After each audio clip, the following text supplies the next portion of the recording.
Bitcoinheiros e Bitcoinheiras, mais um episódio. Eu recebi o BitDove dessa vez, então não posso deixar de dizer Waka Waka Bitcoinheiros. Para quem não sabe, o BitDove já veio no podcast antes, é o episódio 13, então quem tiver curiosidade dá uma conferida lá. Um episódio em que ele falou mais da trajetória pessoal dele, das visões pessoais dele sobre o Bitcoin.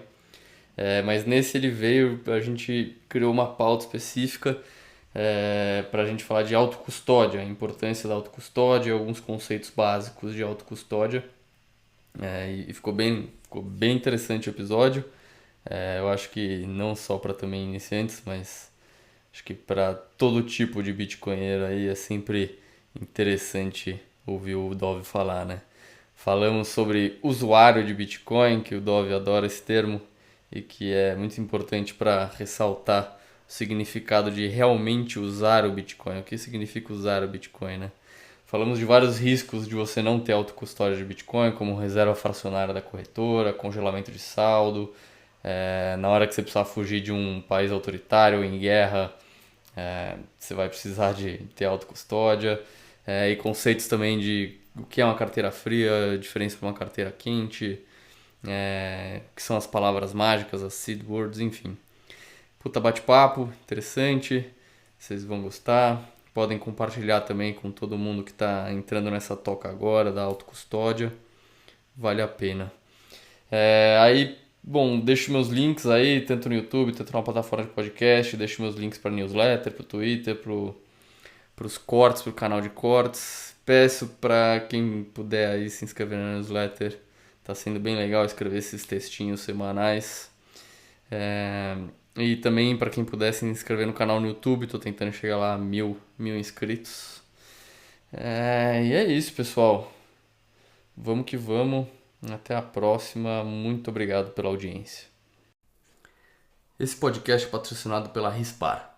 A Rispar é a primeira fintech no mundo a oferecer créditos em reais usando Bitcoin como garantia. Tem um processo 100% online sem burocracia. Oferece crédito rápido e seguro com os juros mais baixos do mercado. A fintech tem uma estrutura regulada e garante a segurança dos bitcoins com a custódia da BitGo e seguro da CoinCover, além de operar sem liquidações automáticas. Então dá uma conferida. Se você está precisando de um dinheiro e não quer vender seus bitcoins, entra lá na rispar.com.br e vê as opções para continuar rodando e não vender suas preciosas moedinhas.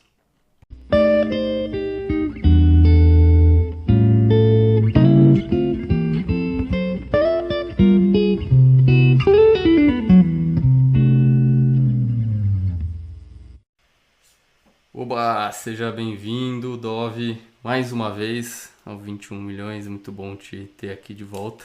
Seja bem-vindo. Waka Waka. O prazer é meu, é Johnny Cricket. Valeu, valeu. Grande Johnny Cricket. Para quem não ouviu É, ainda, tem um episódio, o primeiro episódio que o Dove aparece aqui, a gente fez um episódio mais tradicional. Dessa vez vamos fazer um episódio focado em autocustódia, porque para quem não sabe também o Dove tem muito know-how aí nessa área, já fez dezenas de vídeos sobre carteiras e maneiras de guardar suas seeds enfim, acho que ninguém melhor que ele para falar sobre isso, para fazer esse episódio temático. Bora só um nessa? disclaimer. Diga, Só um diga, diga. disclaimer aí. É importante, né? Porque o pessoal tá. Eu não sou especialista, né? Em Bitcoin, não me considero, né? Como é que chama? Especialista, né? Digamos. Eu sou um É, usuário de Bitcoin e no canal Bitcoinheiros, durante os últimos anos, eu tenho compartilhado aí a minha experiência testando diferentes formas de custódia, né? E aprendendo, né? De forma autodidática e também tentando passar aí adiante o que eu vou aprendendo para o pessoal lá no canal dos Bitcoinheiros. Mas eu não me considero um especialista, né? Algo do estilo, não sou formado, né, em Bitcoin. Eu sou perfeito. apenas um Bitcoinheiro, um usuário.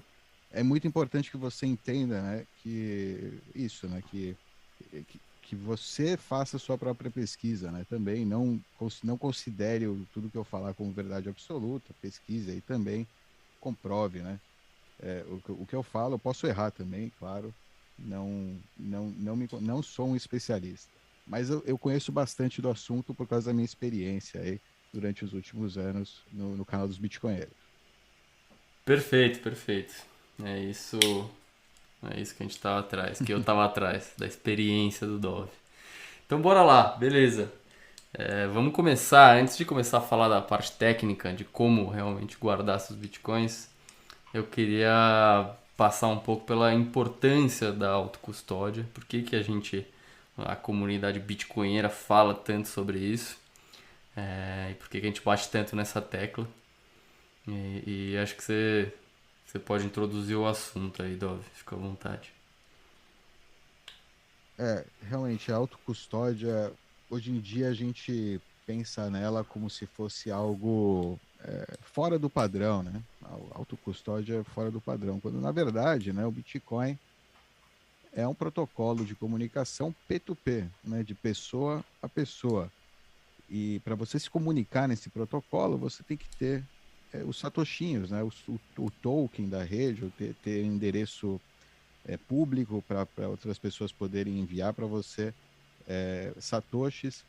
E, e para isso você precisa ter a custódia da sua chave, né? Então, para você usar de fato a rede Bitcoin, né, a custódia, a autocustódia, é o padrão, né? Perfeito. O que a gente conhece como Bitcoin, as propriedades que a gente enche o peito para falar o Bitcoin é isso, é descentralizado, é contra a censura, não sei o quê, elas só funcionam, né, quando você faz a custódia desses fundos. Se você não faz essa custódia, você não tem, né, nenhum Bitcoin, você não participa da rede Bitcoin, você não está, né, usufruindo daquele seu ativo, do seu bem, né, do protocolo de comunicação Bitcoin.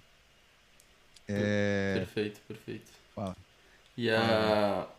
Então você. Bom, achei ótimo esse ponto de que o ter Bitcoin, usar Bitcoin, na verdade é interagir com a rede, né? E não interagir com uma corretora.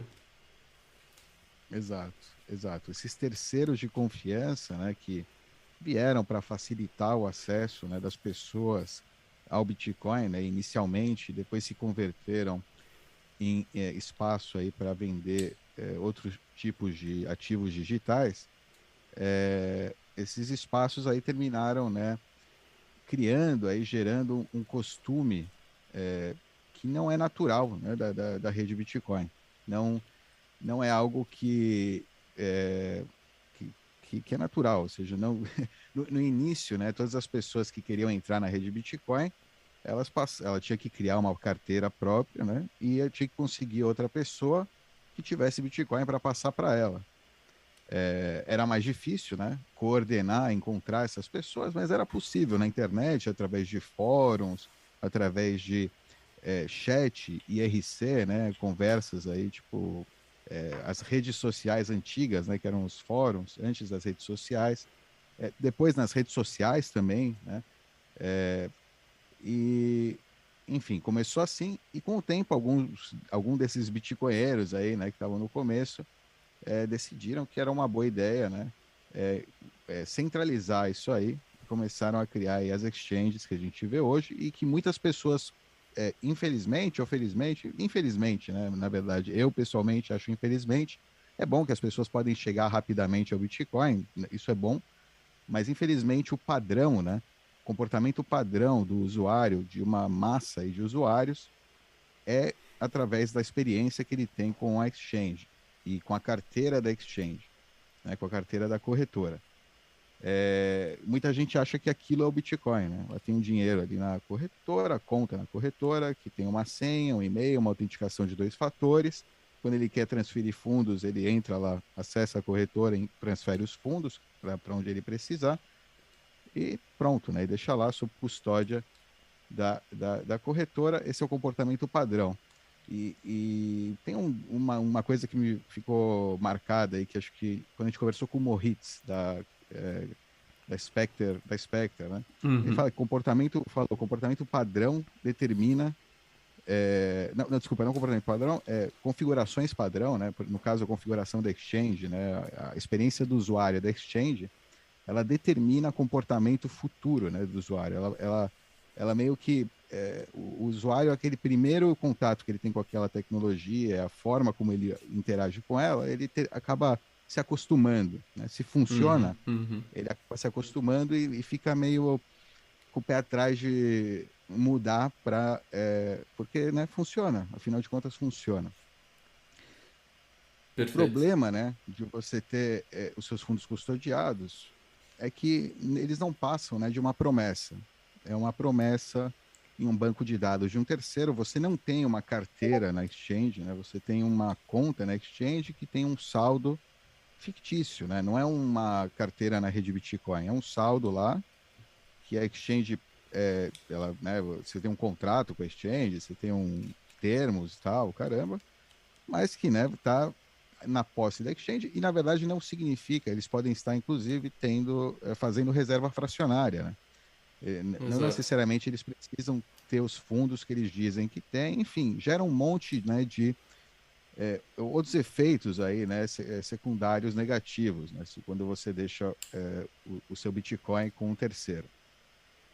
Perfeito, perfeito. Além, né, além do que a gente vai falar, né, de censura e afins, né, como está acontecendo aí no Canadá, né, por Exato. exemplo, né, que quase... Fala, John. Não, não, não, exatamente, exatamente. Eu queria só pontuar esse último questão que você passou, que é que ter bitcoins na corretora não é ter bitcoins, né? São duas coisas diferentes. Quando você tem um saldo lá em bitcoins na corretora você tem um saldo, uma dívida da corretora com você. Você não tem verdadeiramente bitcoins. Exatamente.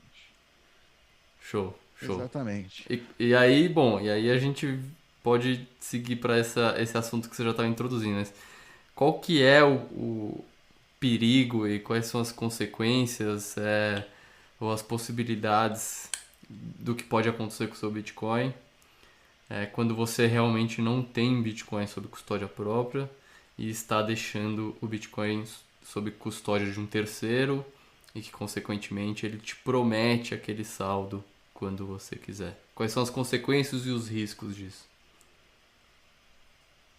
O primeiro risco, né, e coisas que já aconteceu é que a corretora a exchange ela seja hackeada, né, ou hackeada, ou que tenha um insider lá, enfim, né, a gente não sabe. Uhum. Allegedly, eles Sim, dizem que foi hackeada, né. É, teve o caso da Mt. Gox, muito famoso em 2013, Quadriga, Bitfinex, enfim, né, várias corretoras aí foram hackeadas durante os anos, fundos foram extraídos, levados e os clientes ficaram aí a ver navios, né? Muita gente, até mesmo com bitcoins recuperados, né, de algum desses roubos, todo o processo judicial levou vários anos e no fim o pessoal que tinha Bitcoin na corretora ele termina recebendo né, acho que o valor em dólares que ele tinha na corretora, né? O equivalente em dólares do que ele tinha na corretora, entendeu? Naquele momento, não exato. o Bitcoin, né? Então, Não se o o Bitcoin Bitcoin. E esse valorizou nesse período, você perdeu o seu saldo em Bitcoin. Agora você tem só um saldo em dólar que você tinha na época. exato, e a tendência é, né, que demora o processo legal, demora, tal. A tendência é que você realmente não não saia com mais bitcoins depois de um processo, se, né, você sair com alguma coisa, né, disso depois de todo esse tempo, né? Perfeito. É, E essa é, perda de fundos, como você falou também, queria destacar, essa perda de fundos pode ser realmente um hack legítimo, então a corretora às vezes pode ser até alguém honesto, mas foi hackeado, teve uma falha de segurança. Como também uma falha. pode ser alguém de dentro mesmo, o próprio dono do negócio ali pode ser um golpista que fez de propósito essa puxada de tapete nos clientes. Isso eram corretoras legítimas, né, relativamente, digamos. Tem Uhum. também o caso de corretoras que não são nem legítimas, né, que se você não sacar, você nunca fizer o controle, né, o saque do Bitcoin é como uma auditoria. Você está fazendo auditoria que a pessoa pode cumprir, né, com a dívida. Perfeito. Então, se você nunca saca, ou se local onde você comprou seu Bitcoin, entre aspas, estimula você a fazer stake, né? Stake, segurar lá que ele te dá uma porcentagem, né? Por mês para você deixar o Bitcoin com ele. Geralmente, né? Se não, você tem que analisar bem o modelo de negócio, e tal, mas em muitos casos é quando você termina entrando num problema, né? Que você está deixando o Bitcoin. É quase como uma pirâmide, né? Lembra? É bem uma pirâmide. Você deixa fundos e recebe uma porcentagem por mês, que pode ser de novos entrantes, por exemplo, né? Se o lucro é muito bom e garantido, geralmente é fria, né? Hum, Tem corretoras, entre aspas, né? Que são assim, consultorias e afins.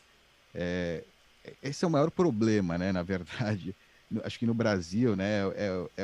É o maior problema. A grande maioria das pessoas, não, não, desculpa, muita gente, né? Cai esses cantos aí de sereia, acham que Bitcoin é investimento, né? Não veem o Bitcoin como uma ferramenta aí para você manter aí uma soberania, uma liberdade financeira, vem apenas com uma oportunidade de ganho, né? Ganho rápido, e se te oferece mais ganho ainda, a pessoa acha interessante, acha que deve ser isso aí o que o amigo falou que estava ganhando dinheiro com Bitcoin. E, e termina entrando aí, né, por ganância em esquemas geralmente de pirâmide, Ponzi, coisas do estilo, né? Que nem tem Bitcoin, muitas vezes nem tem Bitcoin envolvido, hum. né? É só, Enfim, é só uma pirâmide com o nome Bitcoin, muitas vezes, né? Às vezes nem.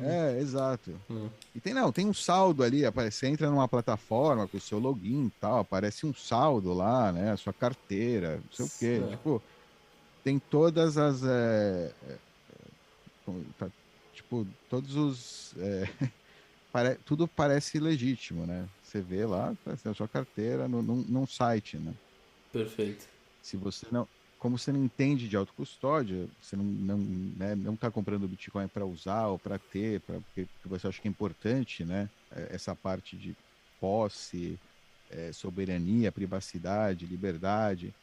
É, Às vezes geralmente é esse pessoal que termina, né, caindo nisso, porque quem busca é, as propriedades do Bitcoin termina, no fim das contas, termina na autocustódia, se não começa, né, por autocustódia, que seria o comportamento padrão do usuário de Bitcoin, né, não do especulador de Bitcoin. Perfeito, perfeito. Então, bom, a gente destacou riscos corretora, né? Tem o risco de ser hackeado, o risco de ser um golpe, enfim, acho que Uhum. passamos por isso aí. Agora, mas existem outros riscos também. Então, vamos assumir que eu tô com Bitcoin lá numa corretora que de alguma maneira eu consiga garantir que é legítima é, e que e que tem uma segurança perfeita e teoricamente perfeita. Eu sei que isso não existe, mas Sim.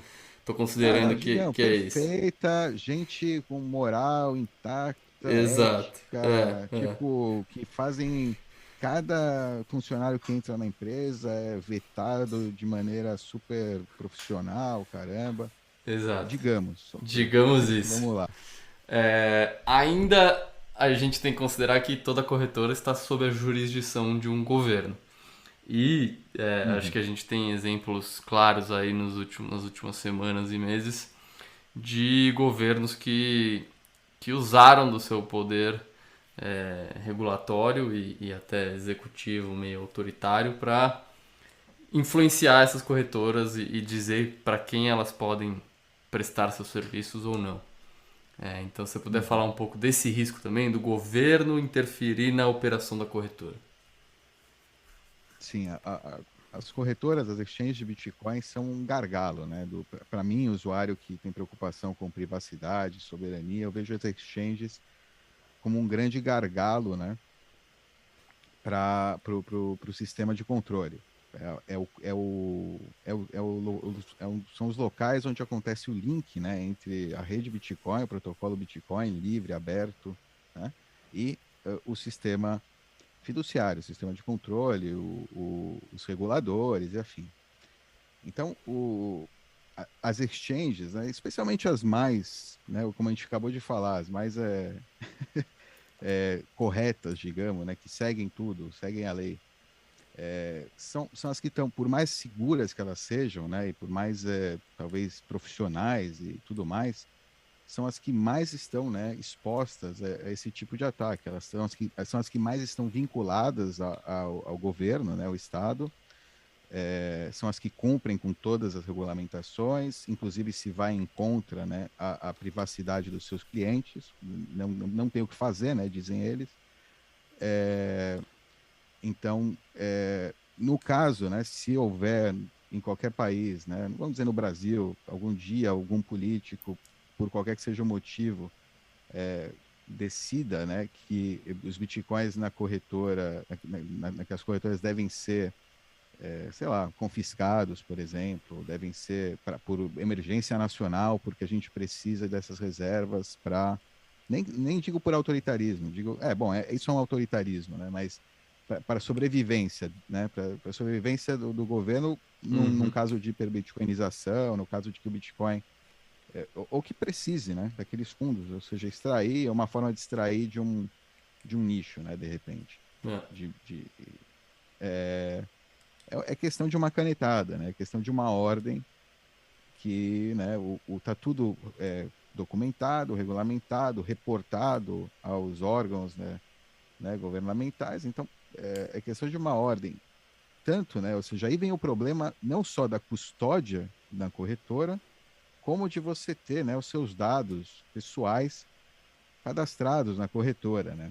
Porque por mais que você não tenha custódia na corretora, você tem, né, os dados de que o Dove comprou tantos satoshis no dia tal e transferiu para o endereço tal, né?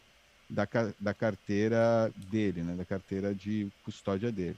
Ou não sei, eles não sabem, né? Eu não tenho que dar nenhuma justificativa, pelo menos isso. Nem É, precisar é. falar para onde, né? Para quem Até precisa hoje, ter. né? Você Até pode, agora, pelo menos. por enquanto, Por por enquanto. enquanto. Na Suíça, por exemplo, um exemplo aí de uma jurisdição que já avançou, né? Avançou, não, regrediu, né? Mas, enfim, que, enfim, deixa eu explicar. Na Suíça, agora eles têm uma exigência, todas as corretoras devem, quando o cliente, né, saca, a corretora deve confirmar que a carteira para onde o cliente vai enviar os fundos que ele está sacando é de posse dele. Então, o cliente tem que assinar uma prova criptográfica com a sua carteira, né? Assim, enfim, é uma coisa que tem muitas carteiras que tem isso, é fácil de fazer, é uma questão de apertar alguns botões, tal, você assina uma mensagem com a sua carteira. É como assinar uma mensagem com a sua chave, desculpa, com a sua chave de Bitcoin, para provar que é sua, que aquele endereço, Uhum, aquela uhum. que você está dando para a corretora, está em sua posse, e você vai assinar uma mensagem que declara isso, né? Com uma assinatura criptográfica, ou seja, é uma assinatura bastante válida, digamos, né? Sim. Tem prova no Bitcoin, na rede Bitcoin, na criptografia do Bitcoin. Então, eles exigem isso para você poder sacar. Então, para você ver, né? O interessante disso é que o suíço agora, né? Ele sabe, ele entende, né? Que ele não tem mais negabilidade plausível quando ele saca da corretora. É. De certa forma, é ruim, né, entre aspas, mas por outro lado é bom, porque ele já sabe, né? Ele não é que nem no Brasil que o cara saca para a carteira dele e acha que já foi, tá? Ninguém já sabe que tá, né, que tá comigo, Sim. É, né? é. Se você saca para um endereço só, né? Então agora esse suíço ele sabe que quem tá lá regulamentador sabe que esse endereço é meu, né? Então agora eu tenho que fazer alguma coisa para, né, que não para tipo que eles não consigam, né, seguir me rastreando. É, é. Não, então você já tem uma na sua cabeça, né? Se você quer privacidade, se você está buscando privacidade e tal, você quer evitar, de repente, no futuro, que venha algum governo tirânico aí que queira confiscar dos seus cidadãos, por qualquer que seja o motivo, para manter essa privacidade, né? Para sua segurança é importante seguir aí alguns outros passos, mas isso é um pouco mais avançado, né? Não, Sim, sim. por enquanto, né, não, ou seja, você pode se preocupar com isso depois. Vamos, enfim, Boa. não quero me estender demais isso aí. Boa. Mas então eu queria pegar dois exemplos recentes de interferência do governo em relação às moedas que você pode ter numa corretora. Então, primeiro eu queria que você pudesse falar um pouco do Canadá, porque às vezes a gente acha que não, mas uma interferência dessa pode ser de um governo autoritário, isso só vai acontecer na Venezuela, na China e na Coreia do Norte. Mas no Canadá, Uhum. essas últimas semanas, aconteceu exatamente isso que a gente está falando, né? Então, se você puder dar um geral sobre o que aconteceu. Aconteceu. Eu não sei o que aconteceu nas corretoras, né, de Bitcoin, mas eu sei que quem estava. Teve um fundraising aí, uma vaquinha que fizeram para os caminhoneiros lá do Canadá, de Ottawa, né? E esses caminhoneiros, tipo, como é que fala? Desculpa, a gente juntou, né? Essa vaquinha juntou uns 21 bitcoins, mais ou menos, que foram distribuídos. Uma grande parte foi distribuída, conseguiram distribuir antes de que tivesse alguma ordem judicial e tal. Mas mesmo custodial, né? Mesmo, desculpa, com autocustódia, mesmo o grupo fazendo autocustódia, né? A lei lá no Canadá chegou ou seja, a dizer, a gente sabe que está na posse de pessoa X, Y, Z, porque eles abertamente no Twitter, né, estavam falando sobre isso Uhum. tipo ameaçaram eles, né, as pessoas se eles movessem esses fundos, né, dessa carteira, que eles seriam presos, ou seja, teria uma ordem de prisão aí para que, ou seja, só por mover os fundos na rede Bitcoin, isso fazendo custódia própria. Pensa então, né? O que aconteceria se ou seja, isso no fim na rede Bitcoin, isso é só na jurisdição do Canadá, né? Esse Bitcoin, se ele se mover ou ele for vendido em outra jurisdição, o Canadá não pode fazer nada, né? O Canadá pode impedir que ele seja comprado por instituições oficiais, né, no Canadá, né? Isso eles proibiram. Eles proibiram de interagir com os endereços que estavam vinculados à campanha, ok? Se eles proibiram e todas as exchanges do Canadá tiveram que cumprir com isso. Além disso, acho que alguns usuários aí foram identificados e também, né, acho que eles tiveram fundos congelados nas corretoras. Né? As corretoras tiveram que colaborar, inclusive corretoras estão falando para os clientes, saquem os seus fundos. Se você acha que está envolvido, preocupado, saquem, né? Não deixa aqui com a gente. Estamos até sendo legítimo, né? Legítimo, falando, ó, a gente não tem o que fazer. Seus fundos não estão safo aqui, nesse caso. Tipo, se vierem, a gente vai ter que dar. Ou vai ter que, né, se vierem confiscar, a gente vai ter que dar. Porque tem uma lei marcial, né? Começou um ato de emergência, o caramba. Perfeito. Que meio que. Exato. Você vê, é quando você acha que tem Constituição, não, eu tô protegido pela Constituição, é papelzinho, né? Como o Peter lá do Ancapsul, é papelzinho, tipo, os caras escrevem no guardanapo as leis, não tem. Não vale mais que uma lei escrita no guardanapo. No fim das contas, é questão de ter a desculpa certa, o timing certo, dá para conseguir, né? Você vê, até no Canadá, pô, até Perfeito. Né? o cara conseguiu fazer uma coisa dessas. O pior, né, o maior dano foi no sistema bancário, né? Ou seja, ainda, a rede Bitcoin não foi muito afetada, inclusive esses fundos que eu falei, que estavam em custódia, que a mulher do Canadá falou, a juíza falou que não podem mover, que senão vão ser presos, então podem ficar parados até a poeira baixar. Enquanto isso, alguém pode fazer um swap offline mesmo, eu te passo as chaves, você me dá, entendeu? Sim. Né? Com pessoas de confiança mesmo, e vai mover os fundos do outro lado ali, ninguém vai, ou seja, totalmente desvinculado desses fundos que vão ficar parados. E, sei lá, se continuar, né, a situação, o dono dos fundos pode sair do Canadá e usar eles em outro lugar e ele não corre nenhum risco, porque ele, né, não tem Perfeito. mais nada a ver com, com o Canadá, né? Um tema de jurisdição mesmo. E o Bitcoin, né? É legal a gente entender. Quando ele está na custódia de alguém, ele está numa jurisdição. Quando você tem a custódia da chave, ok, você está numa jurisdição, mas o Bitcoin em si, né, a sua UTXO, ela está na internet, ela está tipo em 100, acho que hoje em dia são quase 100 mil nodes ou mais, 100 mil nodes de Bitcoin espalhados por todo o mundo, né? tem um registro de que existe, né? Que você existe, que a sua chave existe e, e é isso que você precisa. Você não precisa nem ter a chave com você, né? A chave não precisa estar com você para você ter o Bitcoin, né? Você não precisa ter uma carteira para ter o Bitcoin, né? Pelo menos não todo momento com você, né? Não é que você precisa andar com ela com você. É, É, enfim, ela não precisa também nem estar em hardware, ela pode estar em outros meios, né, totalmente offline, totalmente desconectada da internet, e você pode até levar ela na sua cabeça, né? Então ela não está em nenhuma jurisdição, né? Ela está no indivíduo. No fim das contas, ela está no indivíduo. perfeito. Mas quando você está na corretora, você está na jurisdição onde aquela promessa, aquele contrato, né, está em vigor ali com você, pessoa física X, com RG tal, que se identificou no dia tal, que comprou no dia tal, e aí tem todo o controle. Sistema que nem um banco, né, normal. É, Não muda absolutamente nada, né? Ou seja, você não está participando aí da, da, da revolução financeira, você está no, né, perfeito. no E essa enfim. questão que você falou de quando o Bitcoin está sob sua autocustódia, ele está aonde você está, isso me lembra muito a situação da Ucrânia também, né? Então tem muita gente hoje fugindo da Ucrânia por causa enfim, por causa da invasão russa, da guerra.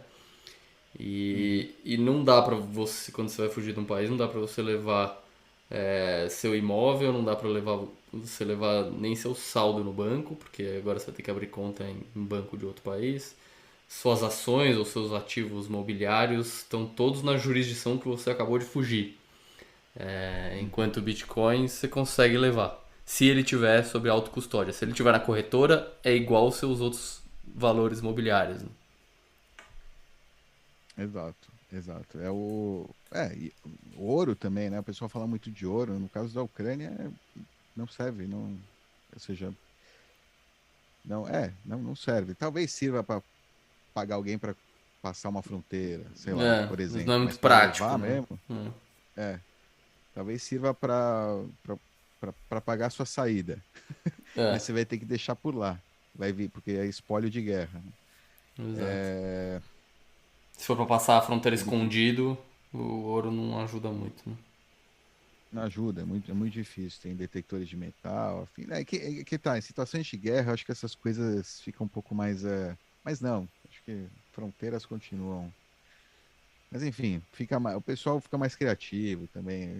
Dá para passar. Tem muita gente que conseguiu passar muita coisa em muitas guerras, mas é mais difícil, né? O Bitcoin você pode passar antes de sair, pode passar pela internet, criptografar algo, né? Não é o mais seguro, mas no caso de uma emergência, porra, Sim, é isso ou não ficar, né? Você passa exato. criptografado, sei lá, já passa a senha para outra pessoa, algo de muita confiança que você tem, se acontecer alguma coisa contigo, para ela poder, né, ajudar você a, como é que fala? Partilhar com herdeiros, afins. Sei lá, né? Depende de como você fez a sua custódia, né? Tem muitas formas de fazer custódia, acho que tem milhões de formas de fazer custódia, isso que é legal também, porque quanto menos, né, uma receita, né, a gente usar, e por isso que eu não gosto de dar uma receita. No canal a gente tem muitas ferramentas disponíveis, né, mas não tem uma receita, porque se tem uma receita, né, fica mais fácil para o seu adversário é, buscar, né, ou tentar encontrar. Se você usa algo muito padrão, né, Ah, você está o seu set de anonimidade é menor, talvez, sei lá, não seja anonimidade, mas sim, você tem mais. É mais fácil, né? É mais fácil do ladrão extrair, né? Ele vai buscar, sim. sei lá, alguém entra na Ah, sua casa para roubar uma coisa, sabe? O pessoal acostuma guardar não sei aonde. ah, Sei lá, vai buscar o cofre, né? Primeira coisa que o ladrão vai é buscar o cofre. Você coloca no cofre, pô, é manjado, né? sim. Enfim, o Bitcoin não precisa estar num cofre, né? O Bitcoin você pode fazer o backup deles, essa sua custódia, né? Ou super, né? Você pode fazer um backup de 12 palavras e isso é o seu Bitcoin. Tá lá naquelas palavras, não tem, né?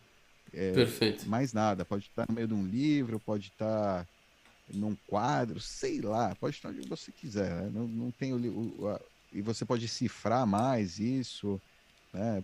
Tem muitas opções do que você fazer com essas palavras aí, muitas ideias criativas aí, e Boa. algumas menos também, mas eficazes. Que às vezes é isso que você precisa, né? Para não se embananar, né? Uau. Mas tem para todos os gostos, né? Tem para todos os gostos de Boa. custódia. Boa. E é muito fácil fazer a custódia, em comparação com qualquer outro ativo. Boa, beleza. Então a gente passou por qual que é a importância da autocustódia, no sentido de que a corretora pode ser um risco, e também o governo sobre qual a corretora obedece também pode ser um risco. E não adianta achar que isso só pode acontecer na Venezuela, na Coreia do Norte, porque a gente está vendo acontecer no Canadá, o governo canadense caçando contas bancárias atrás das pessoas para congelar os fundos delas. E bom, também tem o caso da Ucrânia, que é um caso mais extremo, mas enfim, a Ucrânia também não é nenhuma Coreia do Norte e tem gente tendo que fugir de lá hoje mesmo. E o ideal seria fugir com patrimônio, né? Boa, beleza. Espero que a gente tenha convencido aí o ouvinte de que pelo menos ele entender disso aí e guardar alguma coisa sobre autocustódia é importante. Vamos falar então um pouco assim. Eu queria pontuar os conceitos básicos que uma pessoa precisa saber para entender o que é uma carteira exatamente de Bitcoin, o que quer dizer, não, meu Bitcoin não está na corretora, meu Bitcoin está na minha carteira. E o que são essas 12 palavras mágicas ou 24 palavras mágicas que a gente tanto fala e por que elas são tão importantes. Então, bom, vou deixar você aí explicar a maneira que você achar melhor aí por onde começar. É, vamos lá. Quando a gente quando você começa, né, com o Bitcoin, é quase como quando você, sei lá, começou a aprender a mexer com dinheiro pela primeira vez, né? E na realidade é isso que está acontecendo. Você está mexendo com dinheiro pela primeira vez na sua vida. Você até agora só mexeu com moeda. Geralmente, a maioria das pessoas só mexeu com moeda, dívida, crédito. Nunca tocou dinheiro ou interagiu com dinheiro na vida. Nesse começo, né? Ou seja, você, sei lá, o dinheiro você teve diversos anos aí da sua vida para se acostumar a ele, entender como ele funciona, frações dele, troco, sei lá, que crédito, empréstimo, juros, todas essas, né, regras aí do protocolo de controle fiduciário. No nosso sistema paralelo aí, no sistema Bitcoin, no protocolo Bitcoin, você vai ter que aprender, né, alguns conceitos básicos, né, do protocolo, como você teria que aprender, né, para usar o dinheiro, a moeda que você usa aí hoje em dia. E é um pouco difícil, porque a gente começa com um pouco de deseducação, né, do sistema fiduciário, de necessidade de um banco, por exemplo, necessidade, né, de um terceiro de confiança para armazenar, né, os seus fundos, porque é perigoso você mesmo fazer a sua própria custódia, né? Ou seja, sempre você vê o banco, pô, tem uma puta segurança, tem não sei o quê, fala, como é que eu vou ser o meu próprio banco, né? É. Quem sou eu, né? Quem sou eu para ser o. Eu não tenho essa. Pô, eu não posso pagar a segurança, não posso colocar a porta de né, Blindada, né? como é que chama? Blindada, exato. Então, pô, eu vou ser meu próprio banco, né? Então aí você tem que começar. Aí vem, né, uma reeducação, né? Porque a criptografia, né, ela atua, né, basicamente, acho que como essa blindagem, né? Essa blindagem, esse guarda. É uma Claro, ferramenta de desculpa, proteção, né? Uma ferramenta de segurança. exato. É uma ferramenta de proteção e é uma ferramenta de proteção assimétrica, né? Ou seja, com muito pouco esforço, né, você consegue ter uma segurança muito alta. Né? Não é, ou seja, exato, com muito pouco esforço você consegue ter segurança alta, consegue ter certeza, né, de que aquela informação, no caso, que é o Bitcoin, a informação é a sua chave, de Bitcoin. Isso que a gente chama de carteira, basicamente é a sua chave, na verdade, para você acessar ali os seus fundos, o seu Satoshi, o seu Bitcoin na rede Bitcoin, para você poder mover eles, né? Para você cumprir condições que a rede aceita para mover eles para outro endereço. Bom, se puder falar assim, o que é a carteira em si, assim? Então, o que quer dizer quando eu tenho um Bitcoin na minha carteira ao invés de na corretora? Qual que é a diferença dessas duas coisas? Como a gente falou, né? O Bitcoin na corretora, IOU, uma promessa de eu te devo, né? Uma dívida da corretora com você. Você tem um saldo lá em Bitcoin que eles vão cumprir, né? Com aquela dívida quando você exigir, né? O saque. A carteira de. Então, você exigiu. Digamos que você comprou na corretora, exigiu o saque, né? Para isso, você vai precisar, né? Primeiramente, baixar uma carteira.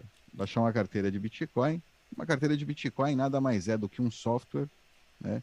Programa de computador ou de celular, né? Um aplicativo de celular que armazena a sua chave privada. Não, desculpa, ele cria uma chave para você de maneira segura, né? Ele armazena essa chave na memória segura lá, de maneira criptografada por um PIN, né? Por uma senha aí de alguns dígitos no seu celular. Né? Essa chave está lá no seu celular criptografada com esse PIN e, e cada essa chave é chave privada, cada chave privada tem uma chave pública. A chave pública é o que a gente chama de endereço, né? O endereço de Bitcoin, que é para onde as pessoas vão te mandar, né? O seu Bitcoin. Então, a sua carteira é basicamente um chaveiro. Ela tem várias chaves lá e vários cadeados, vários endereços, né? Chaves e cadeados, endereços, para você receber Bitcoin. Perfeito. É como. Não sei se vocês já usaram mensagem criptografada, PGP, é mais ou menos a mesma ideia, né? São mensagens, ou seja, você pode. A sua chave pública você pode compartilhar com qualquer pessoa, e com aquela chave pública, o terceiro pode enviar uma mensagem para você. No caso, a corretora pode enviar os bitcoins para o terceiro, né? Para você que tem a chave pública, que deu a sua chave pública, que é o seu endereço para ele. Perfeito. Então, E é assim, eu basicamente tenho isso. essa minha carteira, ela gera endereços para eu receber Bitcoin, ou por exemplo, sacar da corretora. Então, se eu vou sacar da corretora, essa minha carteira vai gerar um endereço. Eu falo para a corretora, ó, envia esses Bitcoins para esse endereço. E aí, a partir do momento que a corretora fizer isso, agora quem quem tem controle sobre aquelas moedas e que pode criar uma transação com aquelas moedas, agora na verdade é a minha carteira e não mais a corretora. Exato. Aquela carteira, quando você cria, né, essa chave, as chaves, né, na verdade são várias chaves. Você tem um backup, né? Quando você cria, você faz um backup, que podem ser, são as 12 ou 24 palavras, pode ter também uma outra senha adicional, se você quiser, né, que tenha uma outra senha, além das 24 palavras, você pode colocar uma palavra adicional, uma passphrase que chama, para você de repente dividir o segredo, né? Ter em um lugar guardado as 24 palavras, as 12 palavras, em outro lugar guardado a passphrase, né? E aí você tem aí, por exemplo, né, esse esquema aí de segurança, um esquema simples, acho que é o mais simples que tem, e que você mantém, né, esses backups, essa informação para poder recuperar a sua chave. Basicamente, ela é a sua chave, né? No fim das contas, é a seed, a gente chama de seed, né? A semente para você gerar, né, toda a árvore aí, a sua árvore de Bitcoin, a sua árvore de chaves de Bitcoin. Você guarda essa seed e essa seed, na verdade, é a sua carteira, né? Isso é uma coisa acho que legal, é importante de você entender. Você pode, inclusive, depois que você recebeu no celular, apagar do celular, né? Nem ter no celular aquela cópia digital. Por exemplo, se você é um cara que não vai usar todo o tempo, né, o Bitcoin, você não precisa ter ela no seu celular, porque no seu celular ela é um certo risco, né? Porque se você está parado no semáforo e vem o trombadinho e te leva o celular, levou sua carteira.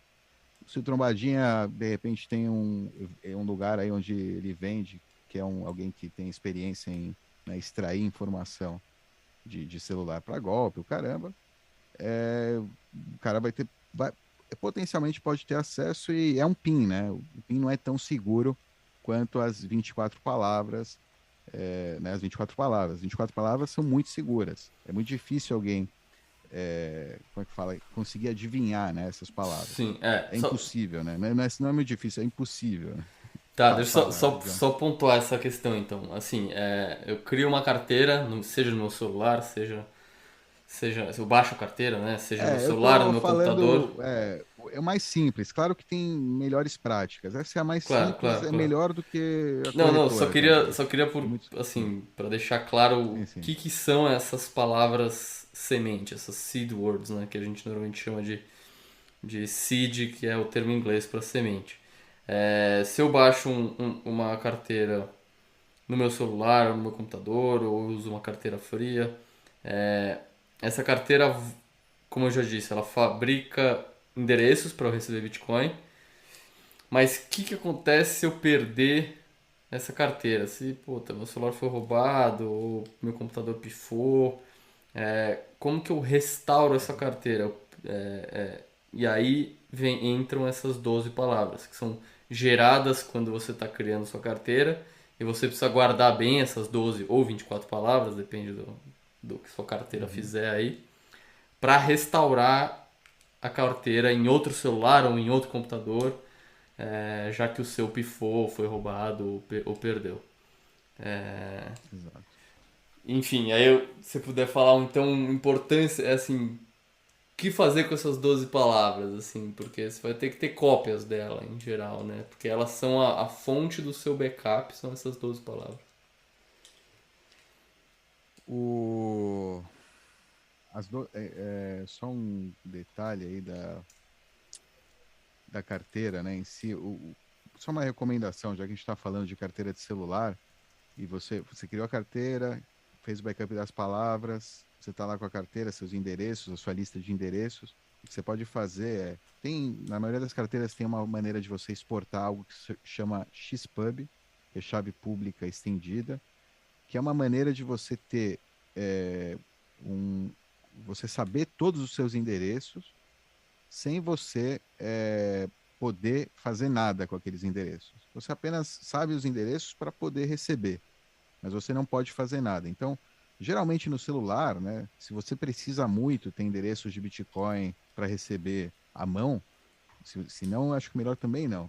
Melhor manter a privacidade, não ter isso lá. Mas enfim, se você precisa, né, disso, é melhor, né, usar uma chave pública e ter só essa carteira de observação, né, essa carteira que só vai mostrar os endereços daquela sua chave, daquela sua seed que você criou. Então você não precisa. E aí, né, nesse caso, se alguém roubar o seu celular, pode chegar a ver o quanto saldo você tem, isso pode chegar a ser perigoso, né? Não é, mas não tem os seus fundos, não tem o saldo, né? Então é melhor, né? Não tem nenhuma maneira, porque a chave não está no celular, a chave você tem guardada, né? Bem escondida aí onde você decidiu. É, o João falou, né? Uma melhor maneira. Esse é o tipo de coisa que eu não gosto, né? De dar uma receita, porque aí você fala a melhor maneira, pô, é a melhor maneira aí. Para cada um, né? É para cada um. É como você guarda segredos e como você acha que você pode guardar esses segredos. São 24 palavras. O que você faz se você tem 24 palavras para guardar? Pensa aí, né? Pensa aí na sua realidade, é, se tem risco de, sei lá, desastre natural, risco de guerra, não sei o quê. De repente você não pode ter só uma cópia, você tem que ter várias cópias, tem pelo menos umas duas cópias espalhadas, né? É, tem outros esquemas de segurança ainda mais complexos, chama multisig, né, multi-assinatura, que aí você pode espalhar várias chaves por locais diferentes, né, para que você só vai poder recuperar os fundos quando você junta todas as chaves ou uma parte dessas chaves. Enfim, tem vários esquemas, né, para você guardar esse seu backup, os seus backups, né, pode ser vários backups, pode ser um, pode ser um backup das 24 palavras, 12 palavras, e outro da passphrase, né, da palavra da outra palavra adicional. Enfim, Perfeito, mas dá essa para ideia mesmo que eu, assim, que eu queria destacar, que é essas palavras semente, que podem ser 12 ou 24, vamos considerar 24, essas 24 palavras são, são o que dão acesso ao seu Bitcoin. Então, se seu é o mais computador importante. é o mais É o mais importante, importante. exato. É o mais importante. O resto é secundário. Você tem que tratar o seu celular, você pode tratar ele como, como é que chama? Descartável, né? Sei lá. Tem É, gente que até, sei lá, trata assim. No caso de, sei lá, o cara sente que vai acontecer algo, aí ele destrói o celular, sabe? Porque sim. ele sabe que ele tem no último dos casos, sabe? Destrói o celular. É, é. E o seu backup, agora, enfim, né? Claro, depende da situação, depende né, do adversário. Tem Exato. vai, enfim. Mas é pensar em segurança, como você guardaria dinheiro, como você guardaria, sei lá, joia, sei lá, né? Pensa aí, né? Como Perfeito. você faria para guardar isso aí de maneira segura que só você tem acesso a isso. Tem gente que usa banco também, distribui entre vários bancos, vários, como é que fala? Cofre em banco, né? Cofre de Caixa, banco. É. cofre de bancos, enfim. Você tem que ser um lugar que você vai ter uma certa confiança que não vai ser atacado, né? Não vai ser roubado e também que Ou que não se vai ser for roubado ou revelado. atacado, que não seja revelado, que Isso, é. ninguém perceba que tem uma chave lá, entendeu? Perfeito, perfeito. E a questão de.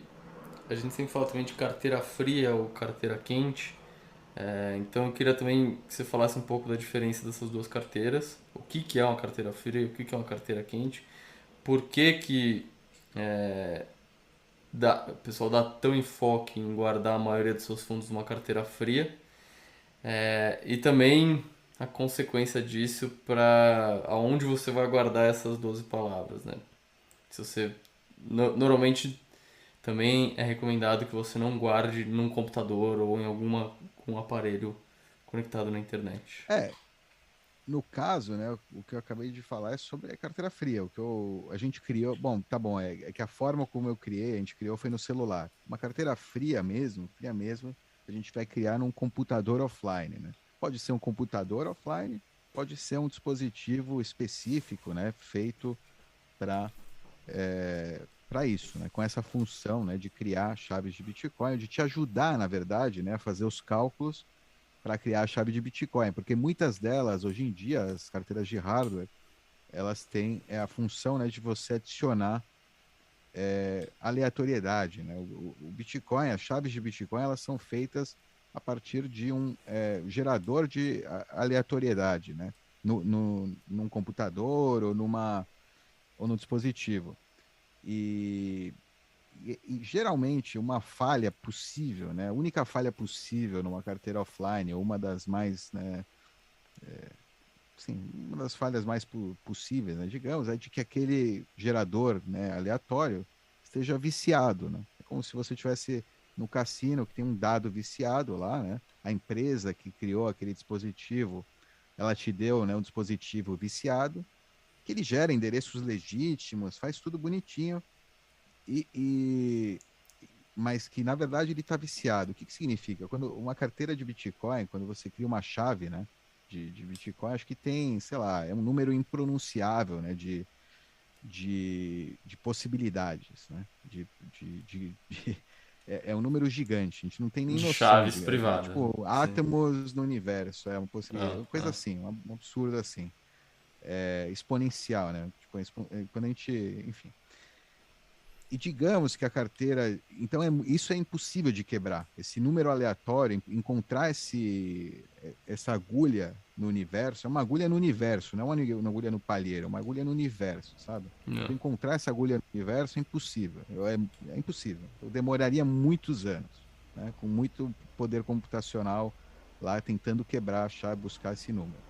A não ser que tivesse uma sorte incrível. Aí essa pessoa, sei lá, Mas criaria um evento. é considerado Alguém conseguir impossível, né? quebrar Na uma chave prática é é impossível. quase um evento. Acho que quando alguém quebrar uma chave, Assim seria quase evento físico, sei lá, evento vai mudar, vai mudar as leis da física. É. É, mas enfim, uma carteira viciada, né, no caso, ela que tem um gerador de aleatoriedade viciada, ela vai gerar, sei lá, um número num um set ali, em vez desse número gigante, sei lá, pode ser, vamos dizer que é uma agulha na Terra. É muito, uma agulha na Terra é muito, né? Para uma pessoa normal, ou para um uso normal, ou seja, é difícil que tenha colisão, né? Que dois usuários da mesma carteira, mesmo que ela esteja viciada, que eles cheguem ao mesmo endereço, né? Então é difícil que alguém detecte isso, né? Uhum. Mas se o criador da carteira sabe onde buscar, né? Ele já tem muito diminuído ali onde ele vai buscar as chaves. Ele não tem que buscar no universo inteiro, tem que buscar só na Terra, né? Já muda muito né? É exponencialmente mais fácil. Por mais que seja difícil, não é? Não digo, pode demorar alguns dias, tal, né? Tentando quebrar. Ou meses até, sei lá, mas não é impossível, é diferente, entendeu? E se o cara e só é fácil para quem sabe, né? Quem não sabe, para quem não sabe, não é fácil. Porque você tem que saber em quais, né, qual range, qual espaço ali, qual de números, né, você tem que buscar.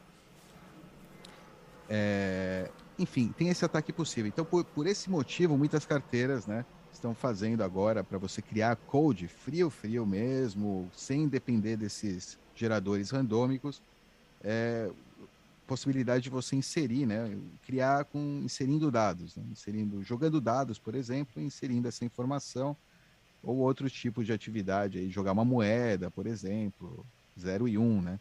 Enfim, para você mesmo gerar aleatoriedade e não depender, né? Ser realmente verdadeira a aleatoriedade num jogo, um jogo de dados ou um jogo de moedas, por exemplo. Mas assim, a carteira fria, ela sempre vai ter. Ela não vai ser conectada à internet, né? Esse é o ponto principal dela, né? Diferente da carteira quente. Exato. Uma carteira fria de verdade, jamais você vai conectar à internet. A única coisa que vai entrar em contato com a internet é o que eu falei anteriormente lá, a XPub, né? A chave pública estendida. Você vai, tipo, criar a sua chave nesse dispositivo totalmente offline, nunca conectou à internet, a chave nunca tocou nenhum, né, computador que teve no Pornhub ou uma coisa assim, ou celular, enfim. Então ela tá segura, tá safe. Você criou ela, meu, top, e ela fica lá, isolada naquele dispositivo, ou você pode até mesmo só guardar o backup, né? A seed e apagar o dispositivo para não ter nem a chave lá no dispositivo. Perfeito. E só recuperar no dispositivo quando você for usar, né? Se a sua ideia não for usar, né? São os fundos, como a gente falou, code, né? Você não vai usar, você só vai receber. Então você precisa só da sua XPub para poder receber, para ter endereços. Eu até recomendaria, na verdade, seja uma boa prática, não nem pegar a XPub, porque a XPub ela dá um risco de privacidade. Se alguém tem acesso a essa XPub no seu computador que está online, essa pessoa ou esse grupo ou quem seja pode seguir, né, as suas transações de todo para sempre, né? Enquanto você usar aquela carteira. Assim como você pode seguir as suas transações, qualquer pessoa que tenha posse daquela chave pública, né, estendida, também poderia. Então, nesse caso, né, seria até melhor para um code, né? Eu estou falando do armazenamento frio, super frio. Você só pegar alguns endereços mesmo, né? Não pegar nem todas, só alguns endereços. Se alguém chegar a ter acesso a esses endereços que você está monitorando, bom, paciência. Mas pelo menos, né, ninguém tem, né, acesso ou pode ter acesso a todos os seus endereços futuros, porque a sua XPub, ela gera, né? Com ela você pode ver tudo que você for fazer, toda a sua atividade financeira naquela carteira, né? Ela é visível para você e para quem tiver aquela informação. Show. Então, esse conceito de quente e frio é muito importante você ter em mente, porque você sempre precisa entender o que você está tornando quente e o que você está tornando frio, né? As 12 ou 24 palavras que são o segredo para o acesso aos seus bitcoins é sempre bom você deixar frio, ou seja, não deixa salvo num dispositivo online, porque eu até já ouvi história de alguém que, enfim, não sabia das melhores práticas de segurança e acabou guardando essas palavras em texto puro, assim, no corpo de um e-mail, mandou o e-mail para si mesmo, para deixar lá guardado na conta de e-mail dele. E aí teve o e-mail hackeado, alguém passou lá um scanner nas mensagens dele, achou essas palavras e roubou os bitcoins da pessoa.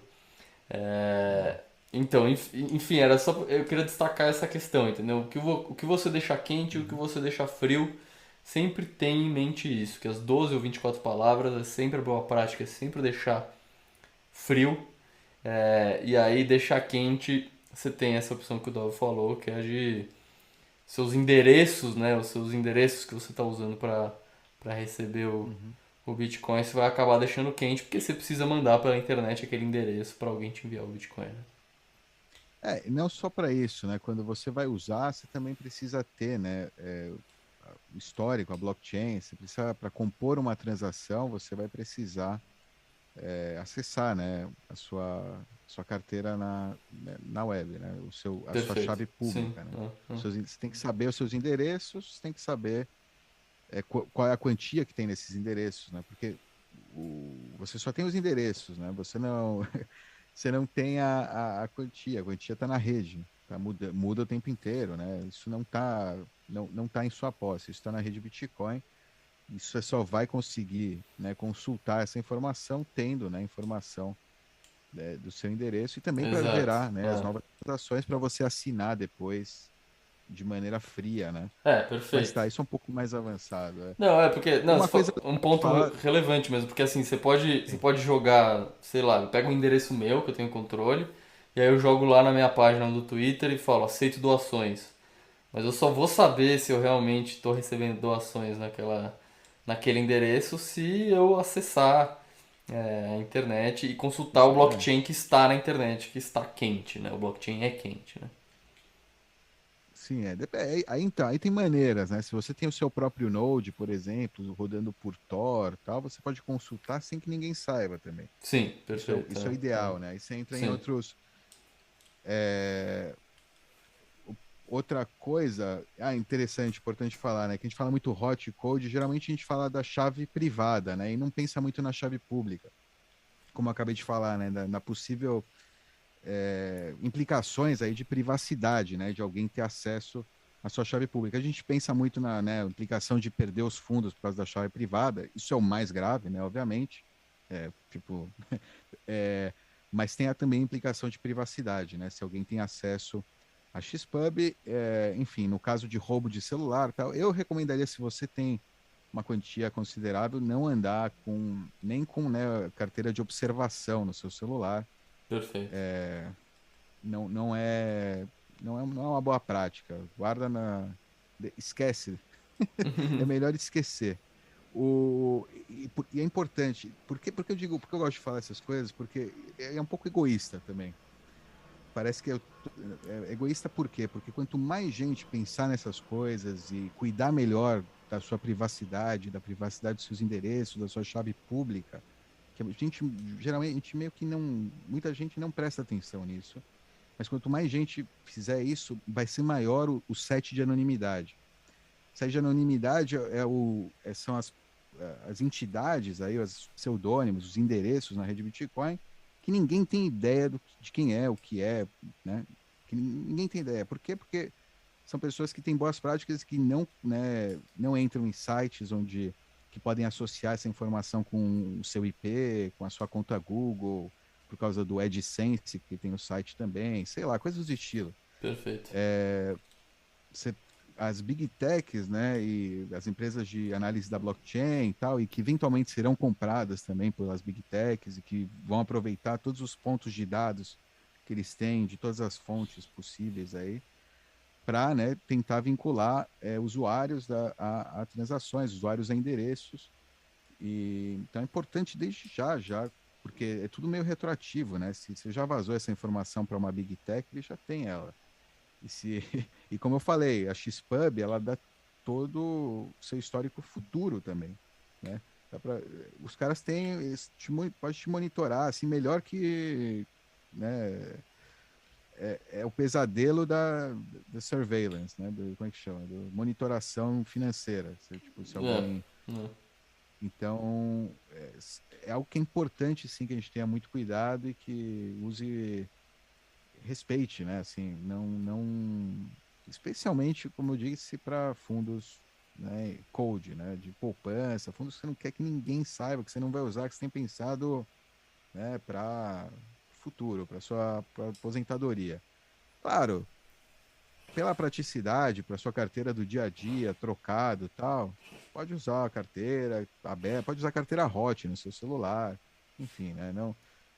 Não vai mudar, mas para segurança de longo prazo, recomendo aí que você não evite a ansiedade de ficar olhando o seu saldo, né? Isso vai ajudar você a não ficar olhando o seu saldo o tempo inteiro, quanto cresceu, quanto deixou de crescer. Bom, como incentivo tenha, né, que você pode perder a sua privacidade e que alguém, né, pode cair nas mãos erradas essa informação e você não vai ter muita negabilidade plausível, né, porque tá tudo lá. Show. Se você vê na sua carteira, alguém pode ver também, ok? Então essa Boa. É é, isso. é, impor- é- é importante cuidar disso aí para cuidar da sua privacidade. Boa, legal. Valeu, Dove. Não sei se você tem alguma coisa a mais para acrescentar aí no final. Cara, são muitos desafios, né? São desafios de reeducação financeira, também técnicos, né? De baixar carteira, o pessoal que tem mais dificuldade aí com aplicativo, celular. Se bem que hoje em dia tem opções boas, fáceis. Para começar, acho que a Blue Wallet no celular, ela tem disponível para Android e para iOS, é uma carteira legal de Bitcoin, que tem suporte aí. Enfim, é uma carteira bastante boa, open source, simples de usar, simples né, de navegar por ela. Se você ainda não faz sua custódia, eu acho que o primeiro passo é baixa uma carteira. Baixa uma carteira na App Store, não coloca nada, não nem pensa para colocar, baixa a carteira, baixa, abre, passa lá vê o né, o tutorial inicial dela, como Perfeito. ela faz você guardar a sua seed, Entendam o que são põe a essas mão na 12 palavras, né? exato. A gente falou hoje sobre elas, você já talvez sabe um pouco mais, se você não conhecia ainda. Vai lá, você vai ver elas, vai anotar elas, vai ver que é simples. Você pode pesquisar isso mais a fundo sobre a seed, né? Como ela é feita, tal. Tem no canal dos Bitcoinheiros tem um manual ali de introdução ao Bitcoin, chama Intro Bitcoin. Introdução. Se você buscar introdução ao Bitcoin, Bitcoinheiros, tem lá algumas dicas legais. Acho que vale a pena como complemento aqui para o que foi falado hoje entrar lá, se você está agora incentivado aí a fazer sua custódia, entra lá, dá uma olhada, vale a pena, vale a pena para você realmente entrar de vez aí no Bitcoin como usuário Bitcoin e usufruir, né, de fato aí de todas as propriedades, né, que o Bitcoin proporciona. Show, belas palavras. Acho que não daria para terminar de maneira melhor. Valeu, Dove. Obrigado, hein, cara, mais uma Valeu, vez. valeu, E João. espero que vocês voltem muitas outras ainda. Oh, prazer.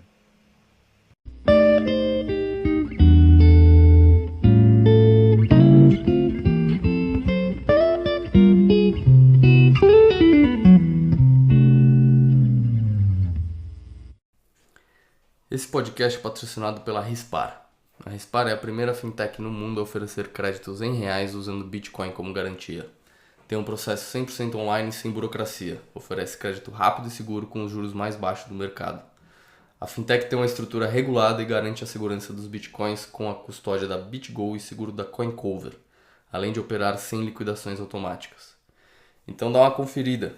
Se você está precisando de um dinheiro e não quer vender seus bitcoins, entra lá na rispar.com.br e vê as opções para continuar rodando e não vender suas preciosas moedinhas.